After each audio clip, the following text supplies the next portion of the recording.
오늘 말씀은 디모데후서 3장 16절 17절 말씀입니다.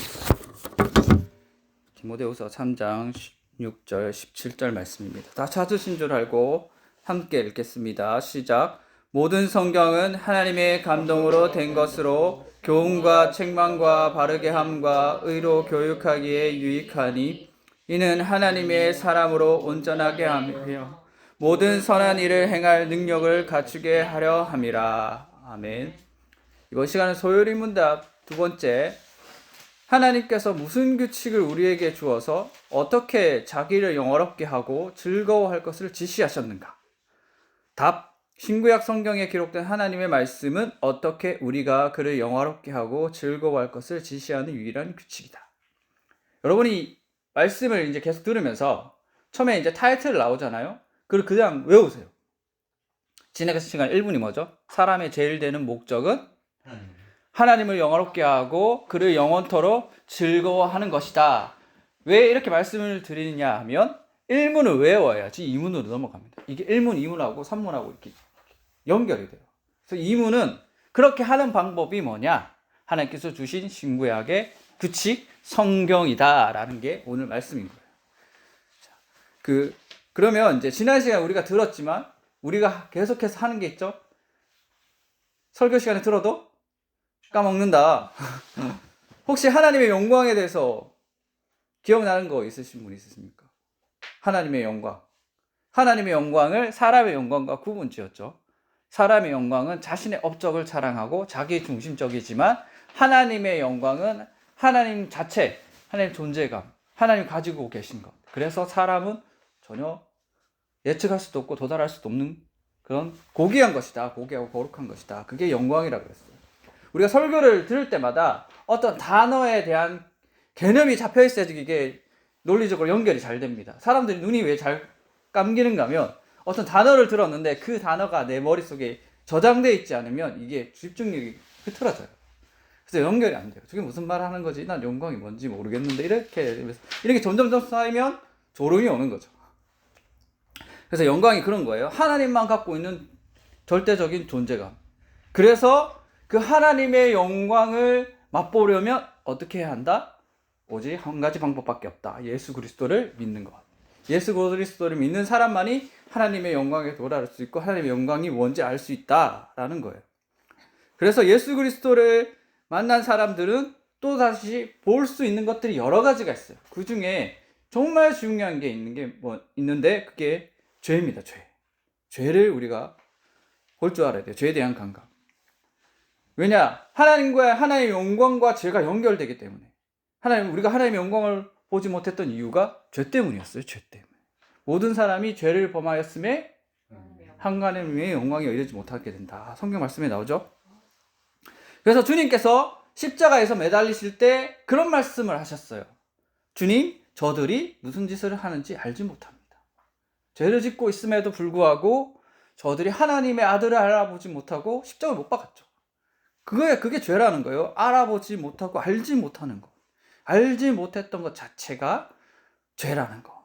그래서 신앙생활에서 예수님을 믿고 믿음의 눈을 떴다는 것은 다른 걸 보는 게 아닙니다. 하나님이 가르쳐준 실체를 목도하게 되는 거예요. 죄를 목도하는 것도 마찬가지고 우리 앞에서 하나님의 말씀을 목도하는 것도 똑같은 방식인 거예요. 믿음의 눈을 떴다는 거. 이렇게 하나님의 말씀이 이제 예수님을 믿고 나서 말씀이 실체로 다가오게 됩니다. 우리 앞에서 믿음의 실체는 가장 확실한 실체는 말씀밖에 없어요. 이거 여러분이 주의해야 돼요. 확실한 실체, 말씀밖에 없다. 하나님께서 우리에게 남겨주신 정말 실제적인 거, 그게 진짜 말씀이라는 거. 이처럼 보이지 않았던 말씀이 들리고 읽히기 시작할 때 우리가 진짜 믿음 생활을 시작했다는 겁니다. 지성에서 영성으로 도약하게 됐다는 거죠. 여러분이 매우 잘 아시는 고 이어령 박사님 계시죠? 천재였어요. 천재. 지성에서 영성이라는 책을 쓰셨죠. 그분이 성경을 정말 많이 읽었어요. 그런데 그때는 지성으로 읽은 거죠. 지식적으로. 그런데 딸 이민아 목사님의 신앙을 통해서 복음을 전해 듣게 되고 회심한 후에 어떻게 됩니까? 지성에서 영성으로 넘어가게 되는 거예요. 그 자기 스스로도 고백합니다. 이 글자가 차가운 활자에 불과했는데 회심하고 나서는 정말 다르게 보였다. 살아있는 하나님의 음성으로 자기에게 들렸다. 그래야지 그렇게 하면 어떻게 됩니까? 그 이어론 박사님의 삶 속에 말씀이 들어와서 이렇게 실체가 되는 거예요. 실체가. 지식이 아니라. 그 이야기를 오늘 소요란 문답 이문하고 연결해서 우리가 계속 생각을 해야 되는 거예요. 하나님의 말씀이 우리에게 어떻게 다가오게 되는가. 그러면 성경이라는 규칙은 우리에게 어떤 질서를 요구합니까? 우리 소요일 문답 이문의 제목이 뭐죠? 다시 한번 읽어보겠습니다. 하나님께서 무슨 규칙을 우리에게 주어 어떻게 자기를 영화롭게 하고 즐거워할 것을 지시하셨는가? 여기 있죠? 여기 설교 요약이 있어요. 답, 신구약 성경에 기록된 하나님의 말씀은 어떻게 우리가 그를 영화롭게 하고 즐거워할 것을 지시하는 유일한 규칙이다. 하나님을 영화롭게 하는 유일한 규칙은 성경이다 라고 하는 거예요. 그러면 앞서서 우리가 죄에 대해서 나누었죠. 죄. 그러면 죄에 대해서 다시 한번 또 다시 생각을 해봅시다. 하나님께서 창세기에서 이렇게 만물을 지으시고, 이게 무슨 소리죠? 아침 식사 안 하셨나? 어디 만물이 돌아가는 소리가 배에서 나는 것 같은데. 자, 하나님께서 이 창세기에서 창조를 하시고 이렇게 만물이 배치가 쫙 됐어요. 그 다음에 하시는 말씀이 있었어요. 보시기에 좋았더라 라는 것을 히브리 단어로 토브라고 합니다. 토브. 보시기에 좋았더라. 그게 하나님의 규칙 안에 들어간 거예요. 보시기에 좋았더라. 소일문답 이문이 그거하고 연결이 되는 거예요. 우리가 피조물로서 하나님을 영화롭게 하고 하나님을 기쁘시게 하는 거는 하나님의 창조 질서 안에 들어가는 거예요. 그 질서를 이걸로 우리에게 보여주셨다? 성경 말씀으로 보여주셨다. 이 피조물도 세계도 하나님께서 말씀으로 의지로 창조하시잖아요. 똑같은 거예요. 하나님의 의지가 담긴 이 성경 말씀이 우리에게 예수 그리스도를 통해 붙어옴으로써 우리가 벗어났던 질서에서 벗어났던 우리가 돌아오게 되는 거죠. 하나님이 그걸 좋아하신다는 거예요. 그게 유일한 거예요.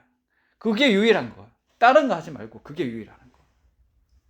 그래서 이 만물이 굴복하는 거는 공포하고 강요가 아니라 창조주를 알아먹고 나는 하나님이 지은 존재라는 걸 알아먹는 와중에 굴복하는 거죠.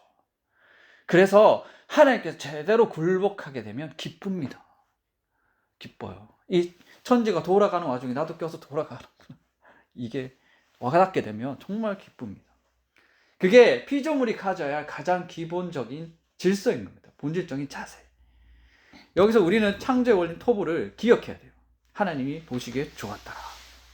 그래서 이 질서 안에 들어가는 사람은 어떤 고백을 하게 되어 있어요. 시편 8편 3절과 4절에서 이렇게 고백합니다. 주의 손가락으로 만드신 주의 하늘과 주께서 베풀어 주신 달과 별들을 내가 보니 사람이 무엇이기에 주께서 그를 생각하시며 인자가 무엇이기에 주께서 그를 돌보시나이까. 천지 만물 별과 해가 이렇게 돌아가는 게 보여요. 하나님 창조하신 게. 그런데 나는 떨어져 있었는데 하나님의 은혜로 거기에 들어가게 된 거죠. 그게 기쁜 거예요. 시편의 기절. 그래서 찬양하는 거지. 나도 이 만물하고 똑같이 하나님을 찬양하며 돌아가는구나. 그걸 시편에서 표현하는 거예요. 그 시편 여러 가지 다른 구절에도 되게 많거든요. 하나밖에 안 찾아왔는데 그게 바로 뭐냐? 하나님을 즐거워한다는 거예요. 하나님을 기뻐하고 하나님이 지은 질서 안에 내가 들어가게 된 거. 보잘것없음에도 불구하고 하나님이 나를 붙잡고 거기다 넣어주신 거예요. 다시 돌아오게 나를 회복시켜줬다는 사랑에 대한 반응인 거죠. 이렇게 찬양하는 게 하나님에 대한 사랑의 반응. 그래서 그걸 다른 식으로 표현하면 가장 나다운 모습으로 회복한 신앙 고백이다. 가장 나다운 모습으로 고백한 신앙 고백.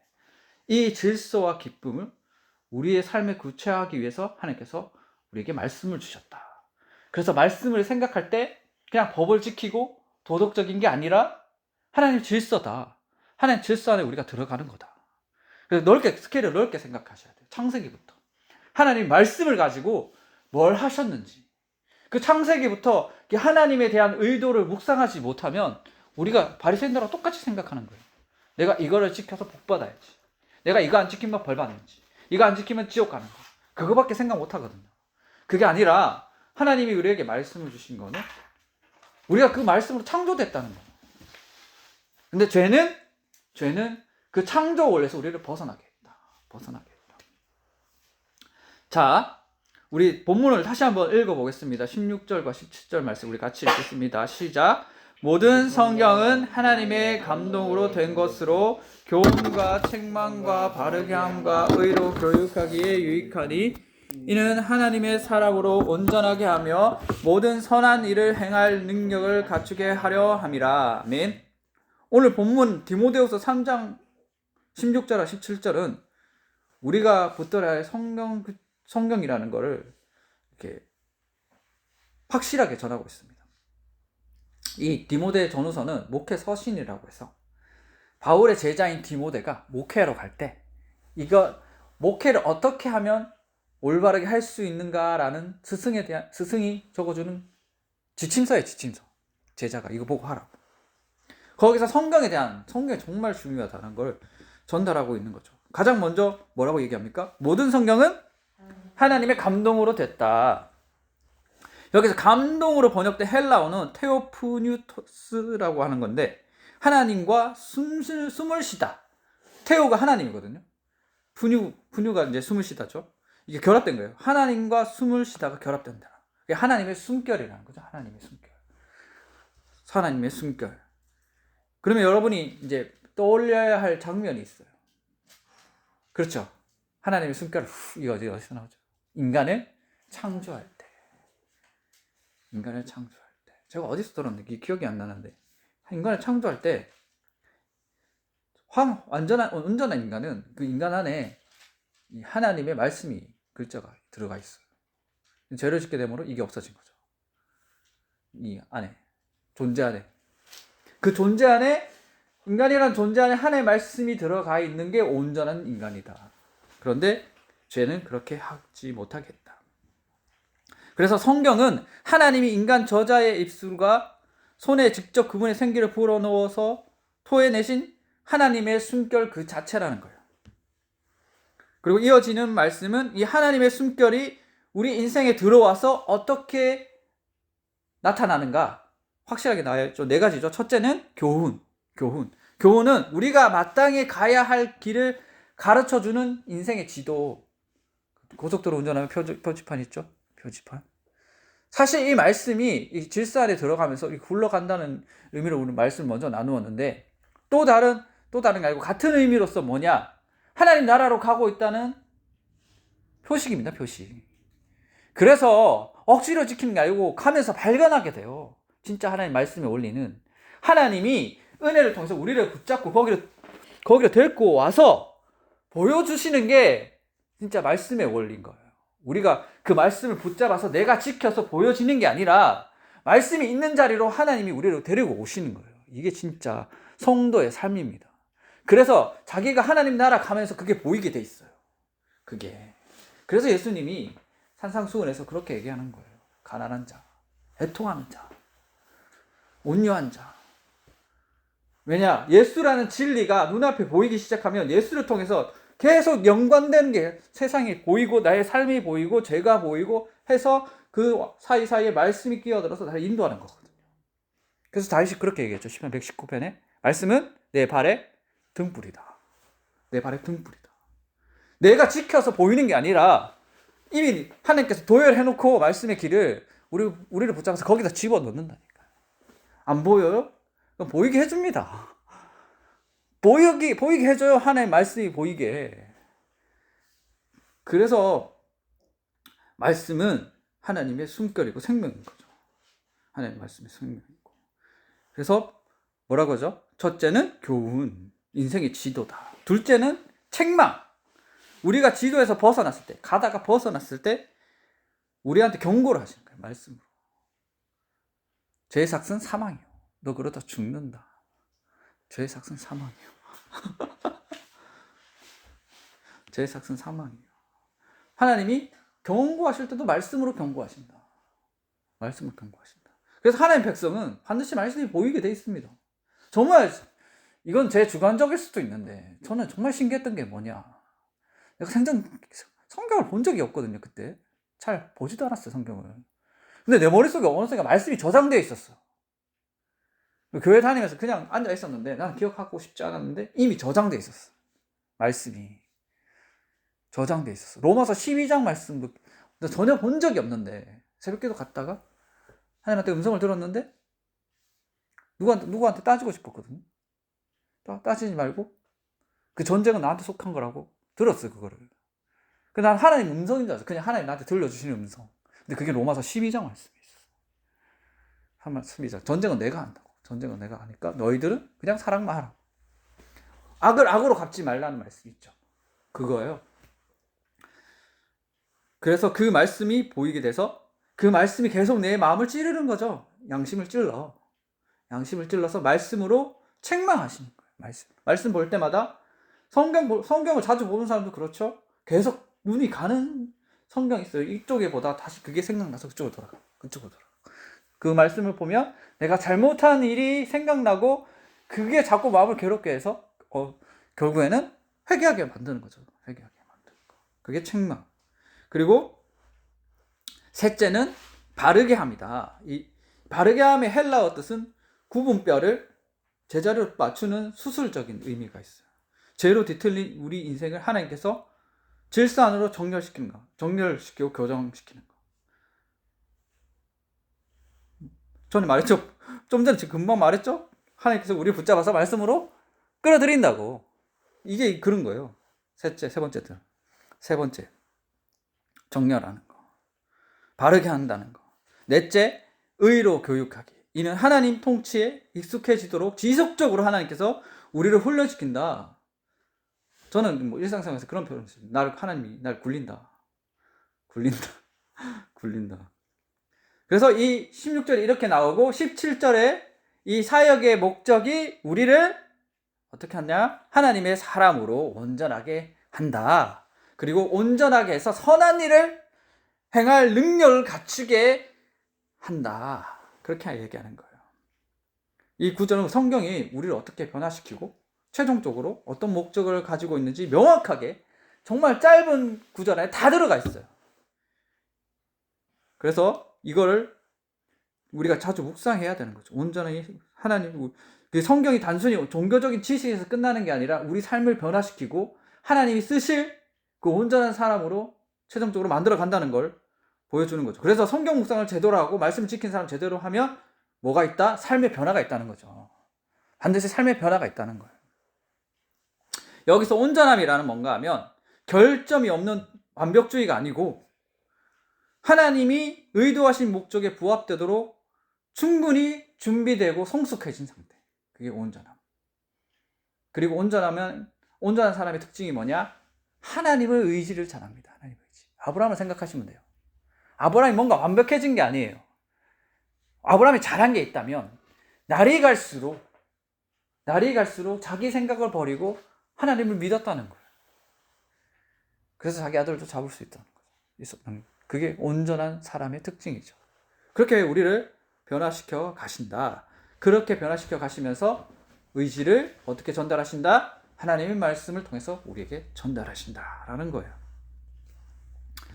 자, 그리고 이처럼 하나님 말씀으로 변화된 사람은 그분이 주시는 선한 일을 수행하려고 하는 게 일어납니다. 대표적인 인물로 노예 무지역 폐지에 앞장섰던 윌리엄 윌버퍼스라는 사람이 있었어요. 윌버퍼스. 들어보셨죠? 윌리엄 윌버퍼스.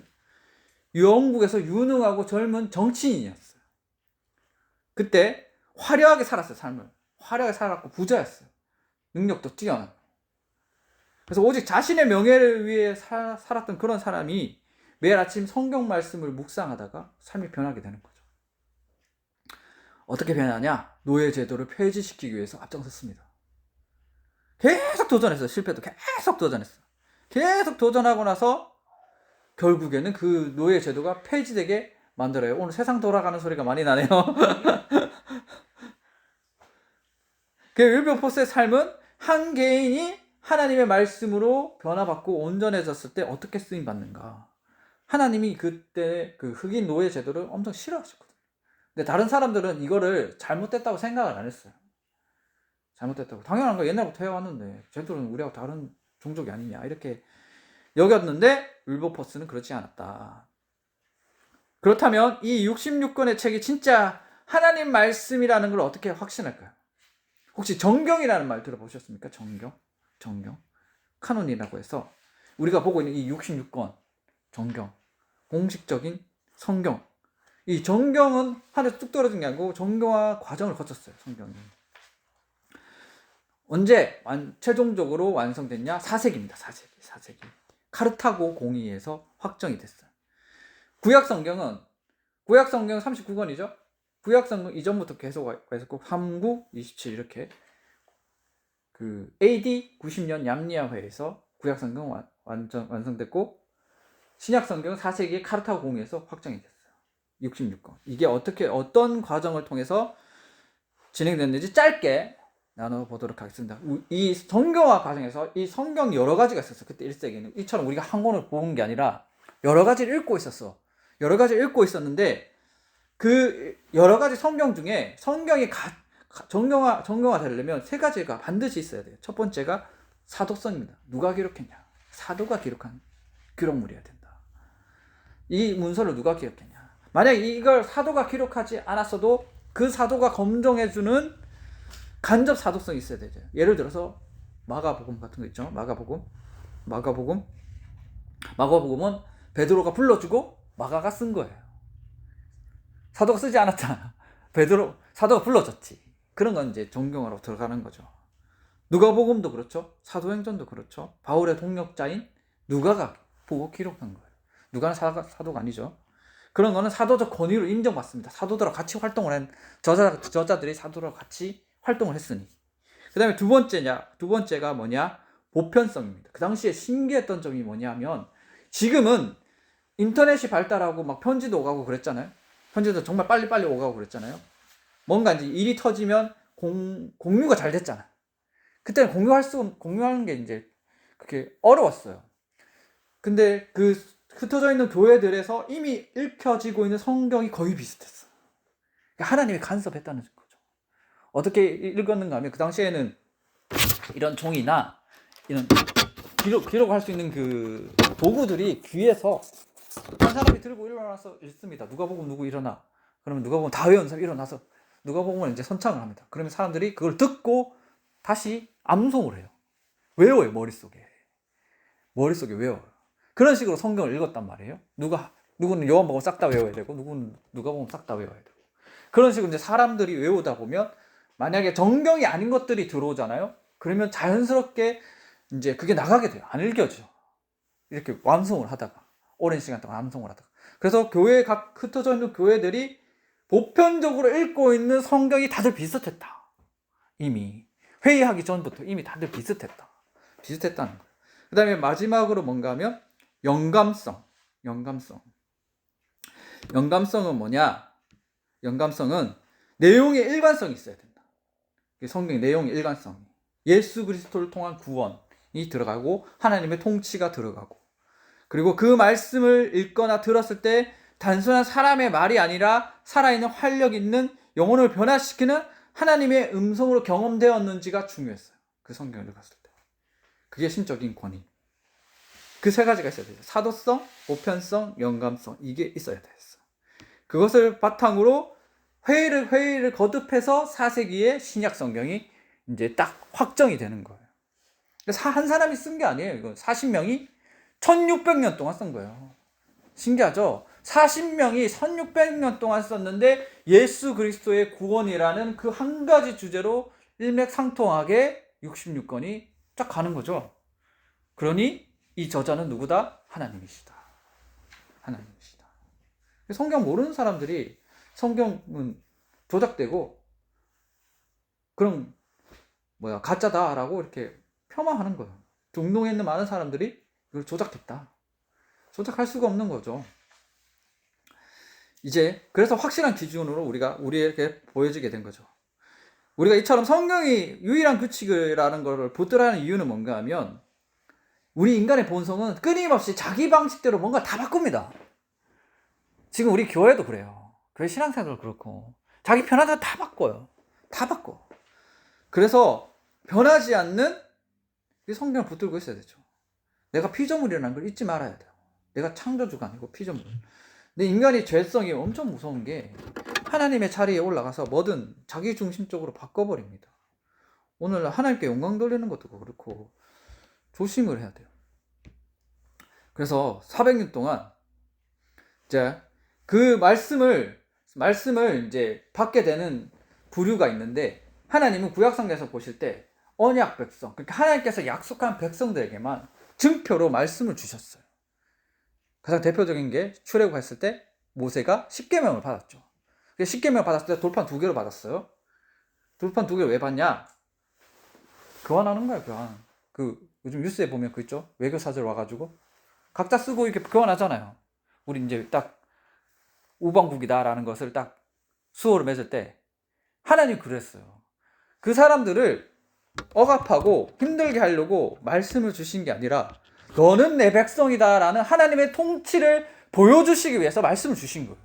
그래서 하나님 백성밖에는 하나님 말씀이 없는 거예요. 주변 이방 국가들은 없잖아요. 그래서 하나님 통치 안에 있다는 걸 증명해 보이는 거죠.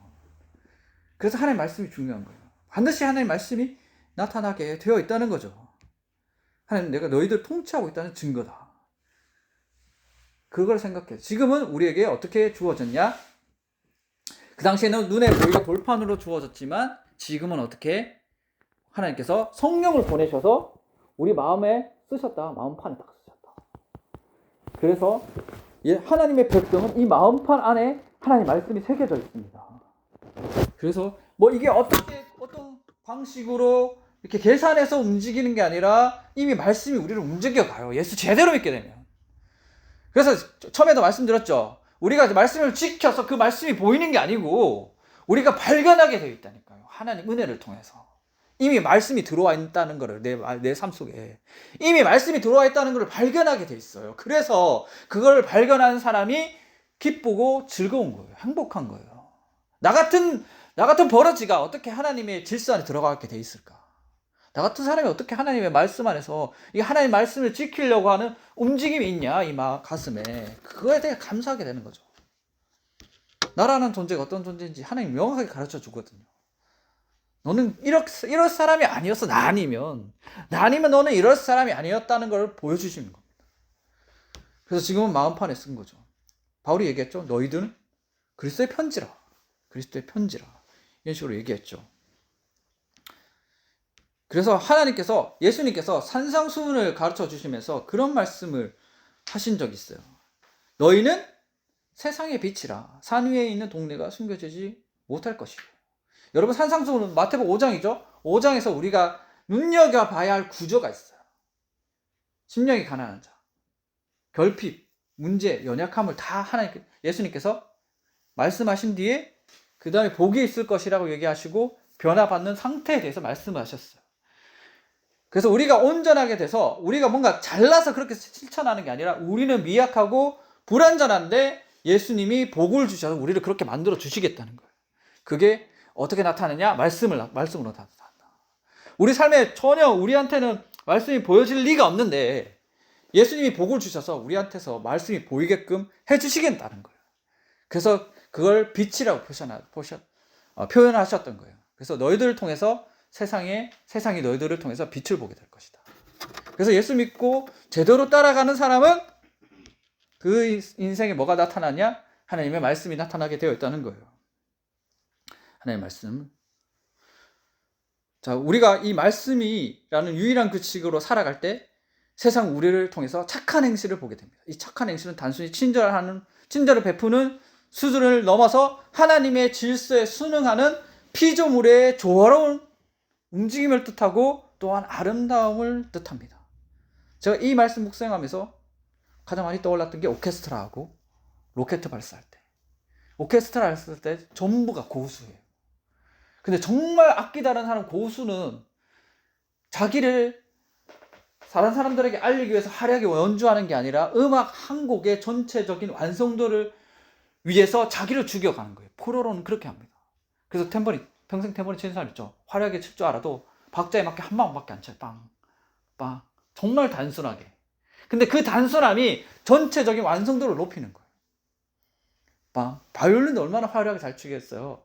그런데 악보에 따라서 그 주어진 악보에 따라서 그 악보 그대로 연주해내는 거죠. 그러면 그 간단한 소리가 모여서 어떻게 해요? 하나의 아름다운 소리가 되는 거예요. 우리가 그렇다는 거예요. 하나님이 전체를 연주하시는데 인간 하나만 벗어나서 딴소리를 내는데 그걸 우리한테 은혜를 주셔가지고 다시 집어넣어서 아름다운 소리를 내게 하시는 거예요. 그러면 내가 알려지지 않더라도 그 아름다운 소리를 내가 듣고 기뻐하는 거죠. 내가 하나님의 창조 질서에 들어갔구나.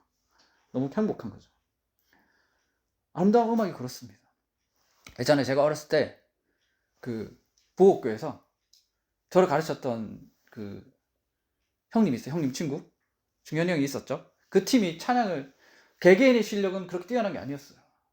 그런데 김천의 어느 찬양팀보다 연주를 잘했어요. 왜냐? 호흡이 정말 잘 맞았어요.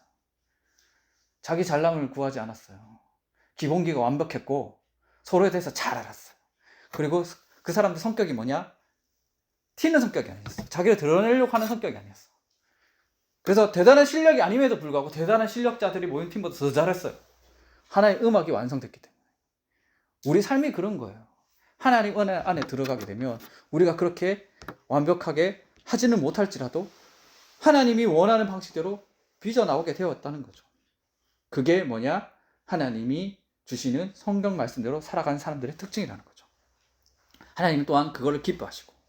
자, 말씀의 결론을 맺겠습니다. 사랑하는 성도 여러분, 소요리 문답 이문은 우리에게 묻습니다. 하나님께서 무슨 규칙을 우리에게 주셔서 자기를 영화롭게 하냐? 그 다음은 분명합니다. 오직 신구약 성경에 기록된 하나님의 말씀뿐이다. 마지막으로 한 가지 예화만 들고 말씀을 마치겠습니다. 우리의 삶은 깨지고 우린 연약하다고 말씀을 나누었어요. 자, 그 모자이크 같은 조각조각 난 삶을 통해서 하나님의 말씀을 회복돼서 기적을 일으킨 사람이 있어요. 어떤 사람이냐? 시각장애인 찬송가의 작가 페니 크로스비라는 사람이 있었어요. 이 여자는 태어나서 6주 만에 의사가 실수해가지고 시력이 다 날아갔어요. 시력이 다 날아갔는데 그걸 절망적인 걸로 삼지 않고 끊임없이 하나님 말씀을 묵상하고 기도하며 삶을 변화시켰어요. 하나님 변화시켜 주셨죠. 그래서 찬송가를 8,000곡이나 작곡합니다. 하나님을 찬양하는 말씀. 얼마나 아름다운 인생을 살았습니까? 비록 자기는 이 눈이 멀었지만. 마찬가지로 우리 삶 속에서도 연약하고 내가 정말 싫어하는 부분이 있고 절망적인 부분이 있고 환경적으로 고통스러운 부분이 있어요. 그런데 우리는 그 고통스러움만 보지 말고 그 고통스러운 와중에 하나님의 말씀을 붙들고 기도한다면 그 말씀이 이끌어가는 아름다운 자리가 있을 거라는 거죠. 그래서 그 아름다운 자리를 통해서 우리가 하나님을 높이게 되고 또한 그 하나님을 높임을 내가 깨닫고 나 또한 행복한 인생을 살 수 있다는 거예요. 오늘 말씀을 통해서 여러분이 그런 인생을 살았으면 좋겠습니다. 이번 한 주간도 하나님의 말씀을 통해서 하나님을 기뻐하고 하나님을 영화롭게 하는 그런 복된 삶이 되시기를 주님의 이름으로 축원드립니다. 우리 기도하겠습니다.